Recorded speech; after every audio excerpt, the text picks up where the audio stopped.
Welcome to Living Well with April and Shelly, where we're raising kids, eating right, spending smart, and living well.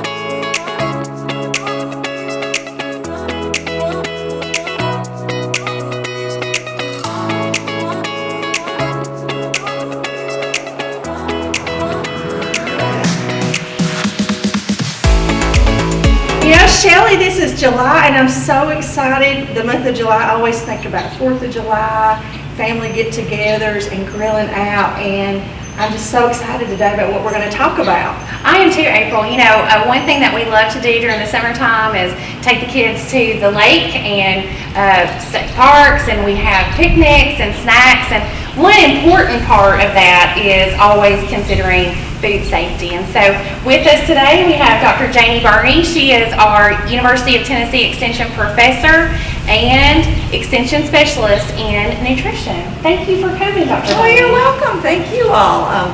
I just want to point out that the summertime is probably the most likely time of the year that you can get food poisoning.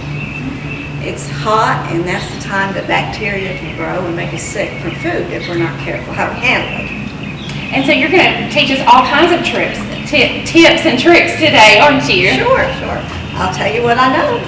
Well, that sounds good. Well, if y'all are ready, we're going to head over to the grills and we'll get started. So Dr. Burney, what's the first thing that we need to do when we're thinking about getting our grill started? Well, the first thing you need to do is get those coals hot, because they're going to take a little while to get hot enough to really cook your food. So what we're going to do first, we are using this, what we call a chimney, which is a real handy tool. You can buy these just about anywhere. And what you do with these is you put paper underneath them like this, and then you set it down in the grill, and then you put your charcoal in, and then you light it from the bottom. And as you can see here in the background, this one is smoking away. It does take several minutes to get those coals hot enough. They'll start to look kind of ashen color, and then that's when they're good to go. So before we do this part, we're going to need to take out the grate. Now, why do we take the grate out? Well, we need that to cook on, right? right. But what we're going to have to do is we're going to need to put this down in there first on the bottom of the grill. And if you have a way to open vents on the bottom, it allows for better air circulation, and your fire will get hotter, which is really a good thing for steaks and burgers. And I guess the vents on this one would be right here, huh? Right, yes. And then there's also one on top. So you really want to clean out your old coals from before you start this process again, because you'll get a better fire if you start with fresh coals. So what we're going to do is we're going to take this out, and you were asking about why we do it this way. Yes. Well, what we want to do is once these coals heat up, we're going to turn this over and pour the hot coals out in the grill, and then we put the grill. And that's what we cook on, so that makes a lot of sense. Exactly. But we want this clean. It doesn't look very clean right now. Right. Well, most of us, by the time we finish grilling the time before, we don't really want to take all the time, and it's hot. So we want to take a look at this before we start grilling again. Okay. And they sell all kinds of implements or tools you can use to clean this with. One of the best things is like a wire type of brush on a handle where you can apply some pressure. And you'll just take that wire brush, and while these are cooking or heating up, you take the grate over to the side and just start cleaning away on it. Okay. Go.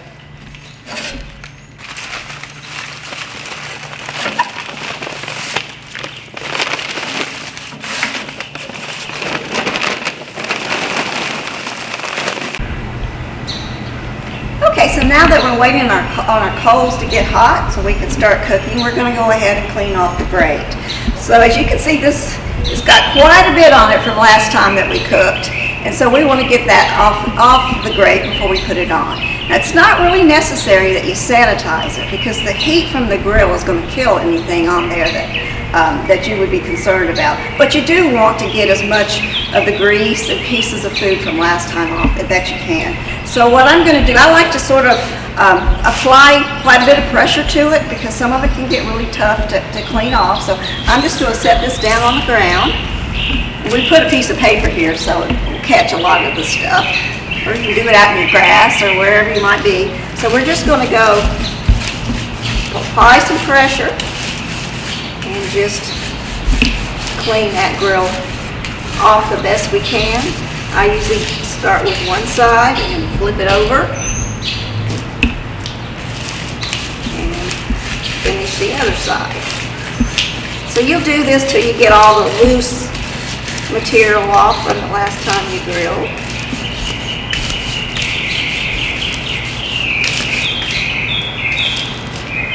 And it does feel quite oily from the last time you grilled, and it's really difficult to get all that off. So you do the best you can to get all this other off. The main thing is, like I said, it doesn't have to be perfect. It's a grill. You don't have to clean it like an oven in your house. You just want to make sure you get cooked food off. Okay, so now that we've done this, I'm going to set it aside for a bit till we need it again. So we've attached a hook to this grill handle. It just as a handy way to keep track of the grate and keep it out of our way while the coals are heating. And one last thing, after we've scraped it and gotten everything off that we can, it's good to go back over it with a towel to make sure you haven't left any bristles from that brush, because you don't want that to get in your food. So just wipe it and make sure you got everything off of it.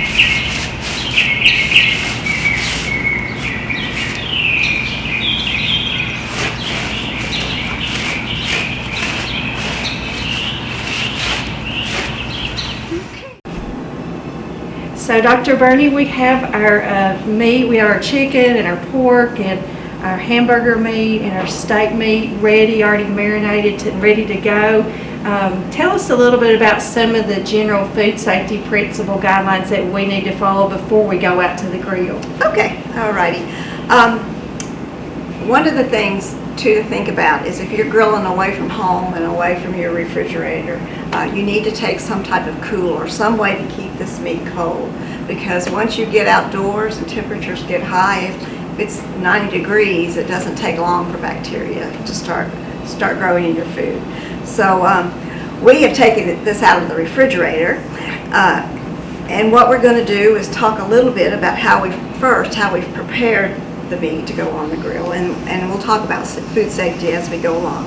So we have some cuts of steak right here. Usually what you do is you want to trim off as much of the excess fat around the outside, because fat's what's going to make your fire flare up and burn. You don't really want to burn your food. You want to have a nice sear, but not for it to be so black. So we've removed quite a bit of the fat around the edges. And of course, it's the marbling inside that makes it so flavorful. And we've just used our favorite marinade, and it really doesn't have to go all night. You can just do it an hour or even 30 minutes before you're ready to grill. It just adds a little bit of extra flavor to it. Can you use the marinade after you're finished? Can you reuse it later?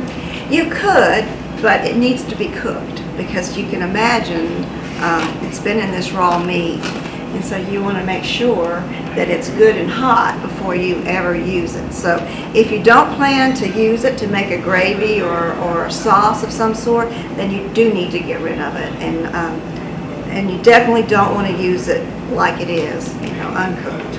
It's just not safe. So the next thing we have here are our hamburger patties. What we've done here, we've chosen not to season them real heavily to start with, because actually the salt can make them dry out somewhat. So we're going to wait till later in the process and just sprinkle our favorite seasoning right on top, because that's what you're going to taste anyway, is what's on the surface of the food. So here we have our rub. You can see there's a rub that we have applied to these ribs. Are these boneless ribs? Yes. They are? Okay, all right. They may cook a little faster than, with the bone in. But again, we've applied our favorite dry rub ahead of time and just have it ready to go on the grill. The last thing is chicken, and everybody loves to grill chicken. And of course, chicken breast is extremely healthy food and good source of protein like all of these, but it's typically low in fat as well. Because it's low in fat, it can dry out really fast. So what we've decided to do is marinate the chicken, and we've already gotten rid of the marinade because we're not going to use it again. And we put we cut the chicken breast. It looks sort of like tenders.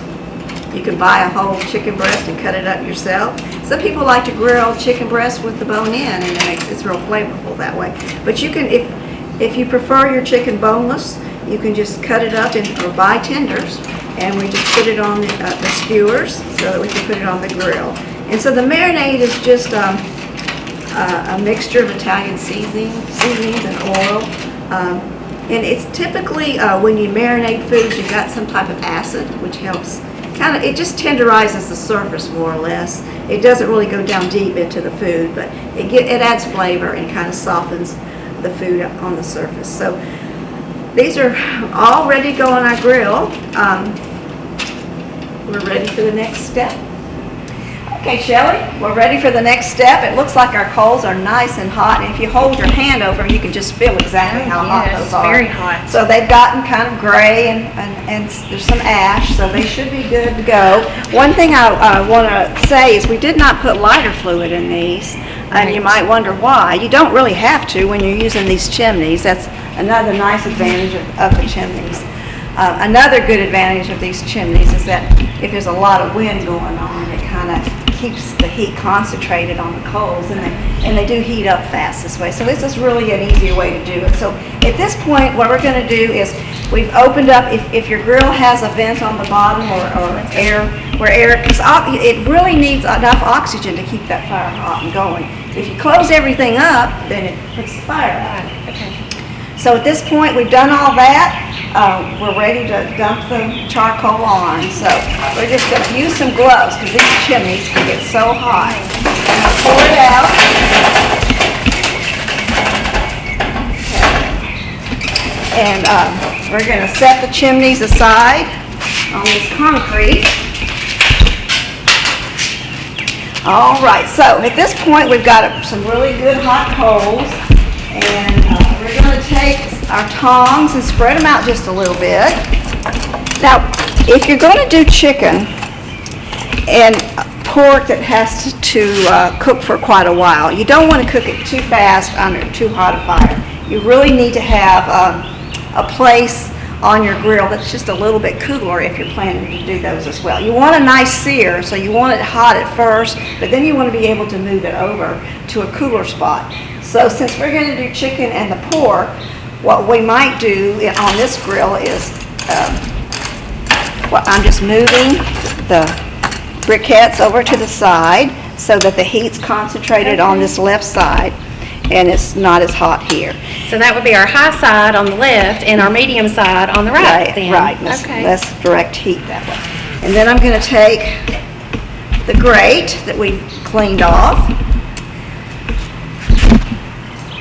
and we're going to set it over the coals. And lots of times grills have different settings. You can put it as low or as high as you want to. I just set it on the top for this one. We might set this one a little bit lower, because I think we'll do our ground beef and the steak on this one. Okay. We want to put that. So we're going to put it lower then? Yeah, let's do it on a lower one. We might not be able to on this grill, but some grills have options. It's not easy because the coals are hot. Yes. I think we'll just put it on the top. That'd be fine. Okay. Okay. If I put my hands over these grills, I cannot keep my hand there for just about a second. So that indicates that they're ready to go. So what we're going to do right now at this point is we're going to shut the lids. And we're going to allow the grate to get really good and hot, because that's what will put that nice sear on your meat and kind of seal in the juices. So we're going to go back to the kitchen and bring out our meat. So we're ready to do some hamburgers, right? Right. I got a clean spatula here, and I'm gonna just take the burgers, put them on that hot grate. I'm glad you mentioned that about the clean spatula, because I know, cross-contamination is a common thing that people do, and you always want to use you don't want to use the same spatula you used on raw meat as you were using on something else. That's correct, because you can, whoops, you don't want to catch the plate on fire either. And that makes me think, a lot of times people are making a salad or something like that, and they're using their knife. You don't want to use the same knife that you used to cut your raw chicken meat as that you're using on your lettuce. And Exactly. Right. Exactly. Okay, now we're going to time these a little bit. Typically, most of the directions will say about 4 to 5 minutes on each side, but it depends on how well done you like your meat. But we're going to leave it alone for 4 to 5 minutes, and then we're going to come back and turn it. what about these vents at the top, Dr. J? Is there something special about those? Well, I'm going to leave them open so that we can make sure oxygen gets in there. And because that'll ensure we keep a hot fire going. If we would close them off, we probably would go down in temperature. Some grills actually have a temperature gauge on the front that you can actually see.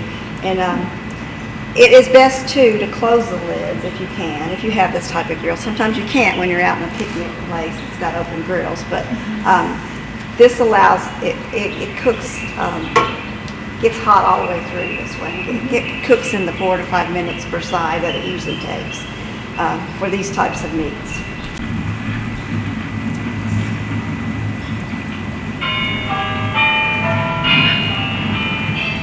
All right.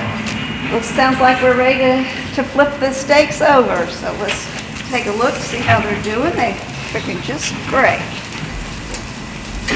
Now, you might wonder why we didn't oil the grate or to keep these from sticking. But the key is if you let them sear properly and build up that nice crusty surface, they don't stick. If you try to pick them up and they're sticking, then you know it's probably not seared enough. So. How will we know that they're done? Just when they're brown, or do you have to use? Well, we're going to use a thermometer. When we're ready to take these off, I'm going to check the temperature first before we serve them. So we'll make sure that they're at a safe temperature. Which for beef and pork, it's usually around 145 degrees, the internal temperature. That's safe for like a medium rare type of meat, but but you can also cook it longer if you don't care for medium rare. If you could, sometimes I go up to about 160 or 155 on steaks if I don't want them real pink. It's just your personal preference. But a minimum of 145, that's what's really important, as long as it's above that and not below. Okay, so let's move on to the hamburgers. See how they're doing. They're sizzling away. Yeah, but they're starting to get done on the They bottom. are, okay. Now you notice I'm using the same spatula again, and we talked about not cross-contaminating them. At this point, there's so much heat going on and on the surface of the food that it's safe to go ahead and use the spatula again. See, the more you hold it, it doesn't take much heat from this hot burner to actually kill anything that would be on Yeah, it. because it's really hot. It is hot, yes. Okay.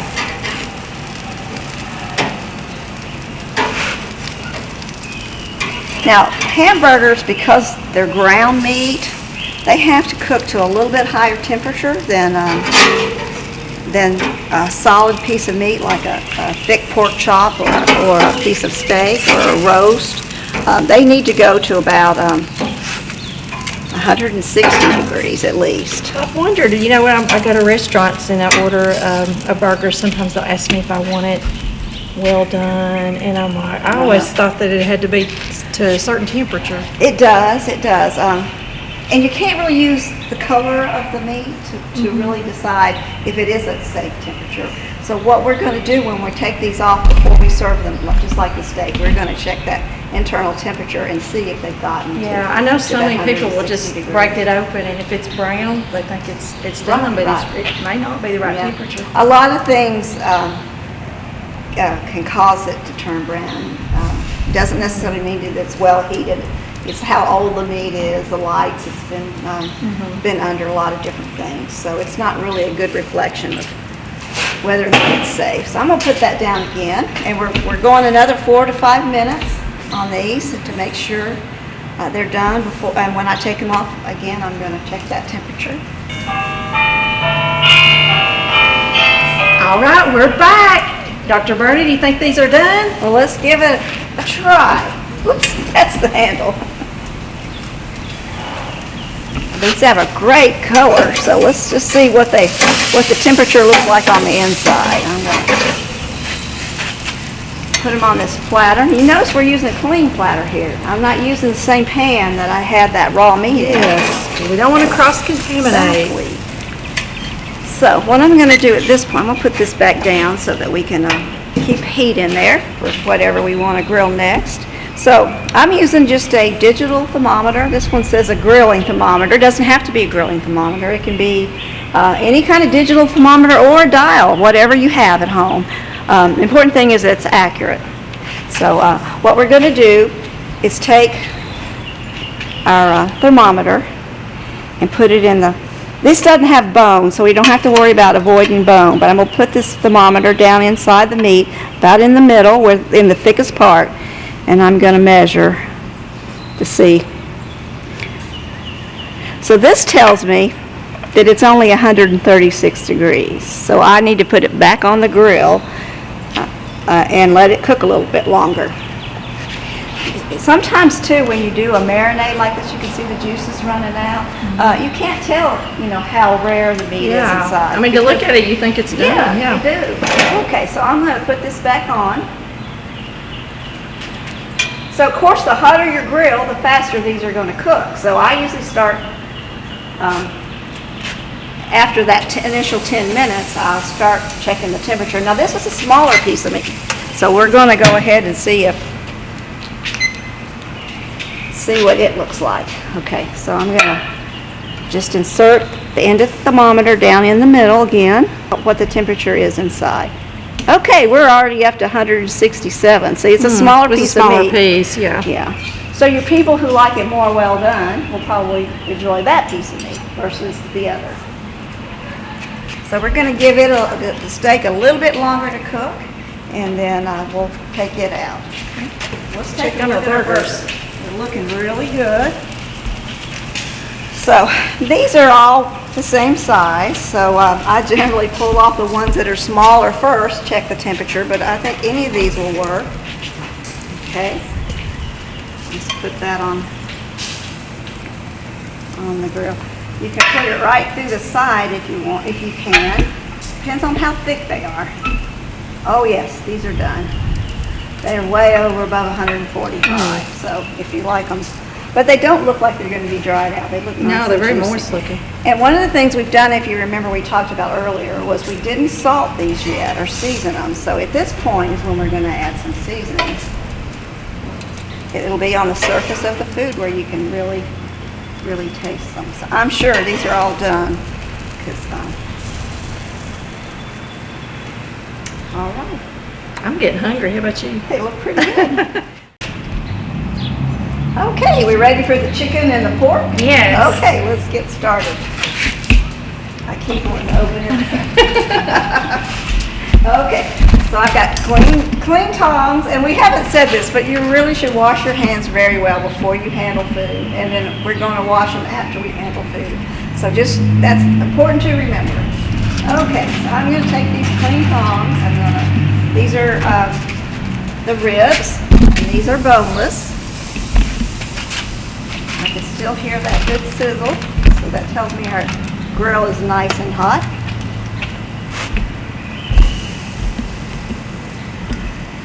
They look really good with that rub on there. They smell good too. They do, don't they?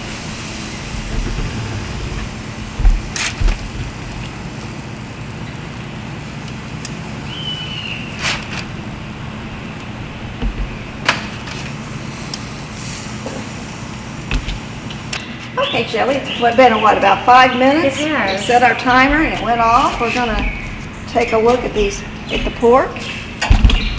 It's starting to brown a little bit. Sometimes, if you don't have enough charcoal in here, you'll find that if you're cooking a lot of things are not browning quite as quickly.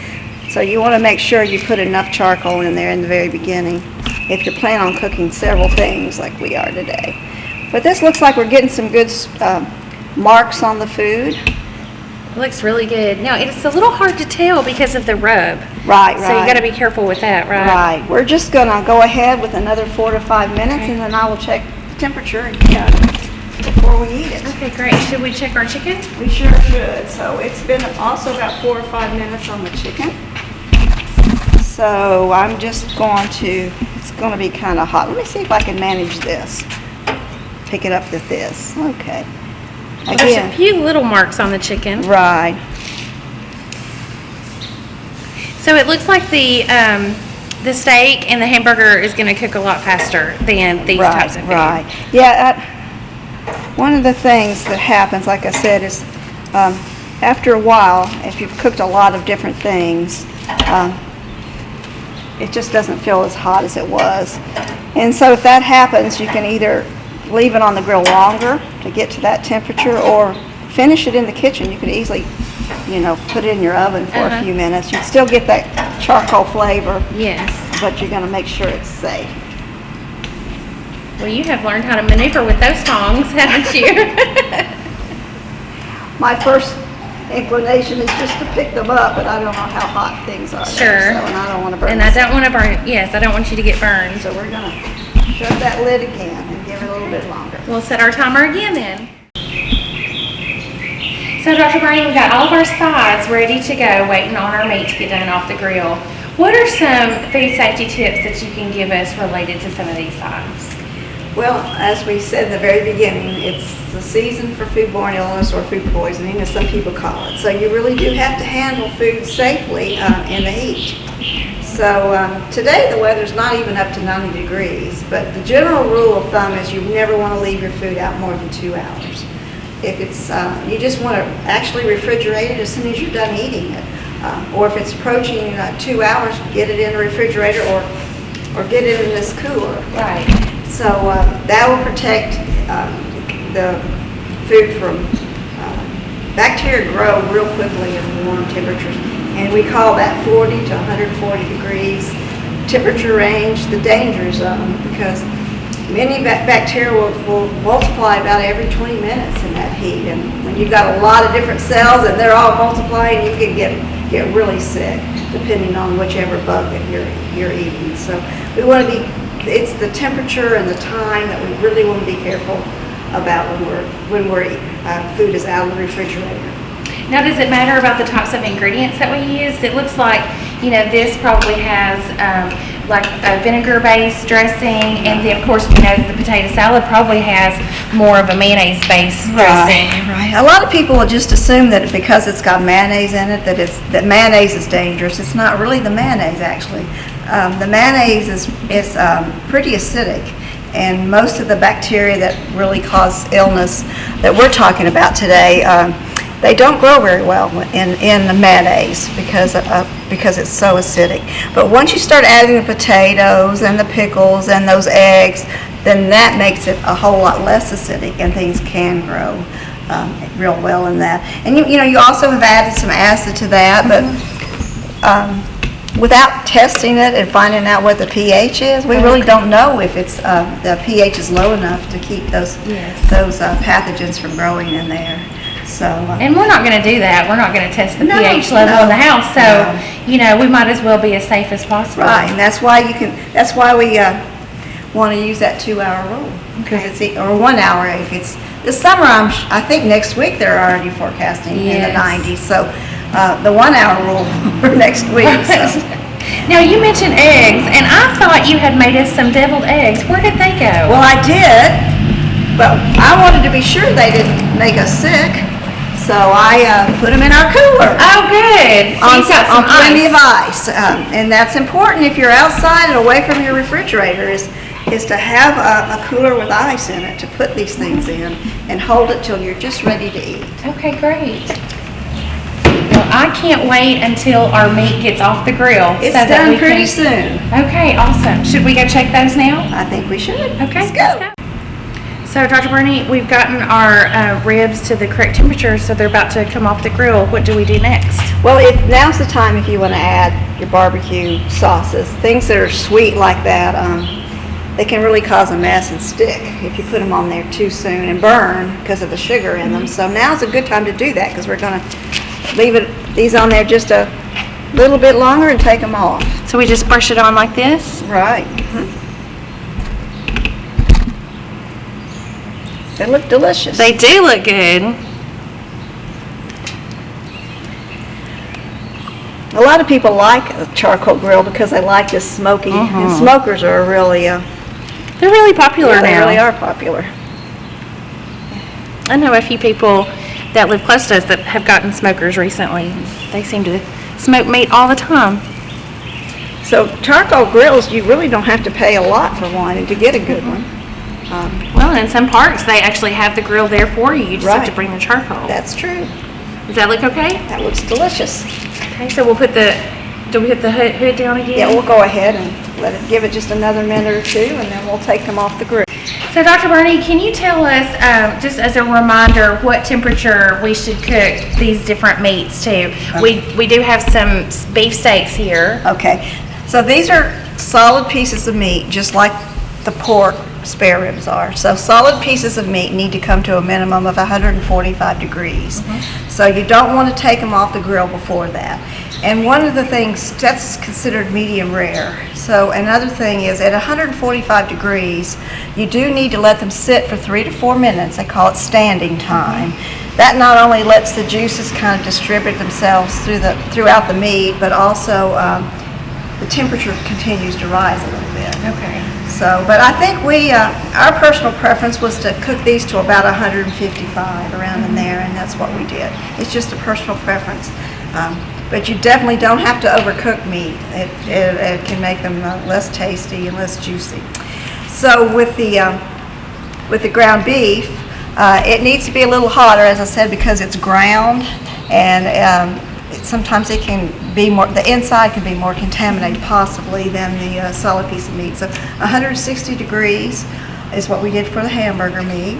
Now the chicken, in order to kill the kinds of bacteria that might be in chicken, like salmonella or some of those bacteria, 165 is the magic number there, so you want to get it up to 165. I wouldn't get it much higher than that because it'll dry out very quickly. But these look delicious. It does. It looks great. I can't wait to dig in, and I think we're ready to wrap up so we can have our summertime picnic. April, why don't you come join us? Well, ladies, look at this wonderful meal we've prepared, and all of our meat is finally done. It's so gorgeous. It looks great. I can't wait to dig in. Dr. Burney, we're so glad that you could join us today and teach us your food safety expertise, and thank you so much for being with us today. You're welcome. I enjoy it, and this looks so delicious. I can't wait to eat it. It does. And our tradition here on the show, Dr. Burney, is to give every guest that we have a mug that has our cartoon logo on it, so you can enjoy us every morning at home. You know, I'm going to retire soon, so I will always remember you all with my morning cup of coffee. That's right. You can put us on your favorite shelf and pull us out every morning. I'll always remember you. Until next time, join us on Living Well with April and Shelly, where we're raising kids, eating right, spending smart, and living well. Bye, everybody.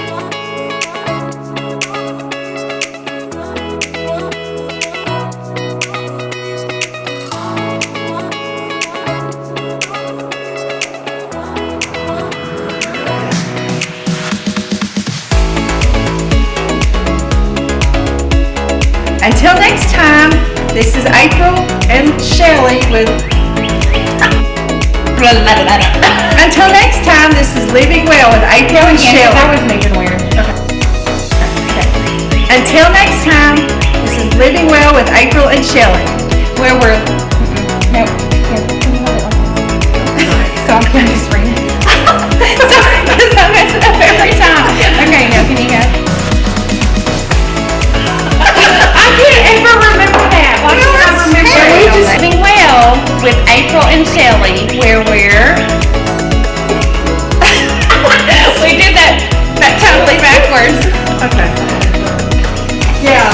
do that part Yeah. until next month.